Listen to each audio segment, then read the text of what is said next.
Sir sir এই তো সেই শয়তান ছেলে। স্যার ওকে এক্ষুনি গ্রেফতার করুন, ওকে নিয়ে যান থানায়, ইচ্ছা মতো শাস্তি দিবেন। আর তুমি? এই, কে কার বাবা, কিসের বাবা? তুমি আমাকে বাবা বলে ডাকছো কেন? স্যার বুঝতে পারলেন না কেন বাবা বলে ডাকছে? আপনাকে দেখে ওর আত্মা শুকিয়ে গেছে, এখন ভয়ে বাবা বাবা বলছে। ও যে কথায় আছে না, অতি ভক্তি চোরের লক্ষণ, সেটাই আর কি। বাবা, এই, আবার বলে বাবা।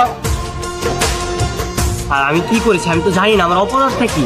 ও আচ্ছা, তুমি জানোই না তুমি কি করেছো? হ্যাঁ, থাক, তোমাকে আর জানতে হবে না। স্যার তোমাকে এখন থানায় নিয়ে যাবে, আর ইচ্ছা মতো যখন মারবে তখনই বুঝতে পারবে তুমি কি করেছো। চলো থানায় চলো। মানে স্যার আমি তো কিছু করিনি স্যার। তুমি কিছুই করোনি, কিছুই জানো না? হ্যাঁ, তুমি যে সারাদিন মেয়েদের পেছনে পেছনে ঘোরো আর কিডন্যাপ করার পর তাদেরকে প্রপোজ করো, আর এখন বলছো কিছুই জানো না। স্যার নিয়ে যান, ওকে এমন শাস্তি দিবেন যাতে নেক্সট টাইম আমাকে আর হয়রানি না করে, আর আমার পিছে পিছে যাতে না ঘুরে। স্যার তোমার এখন লেখাপড়ার সময়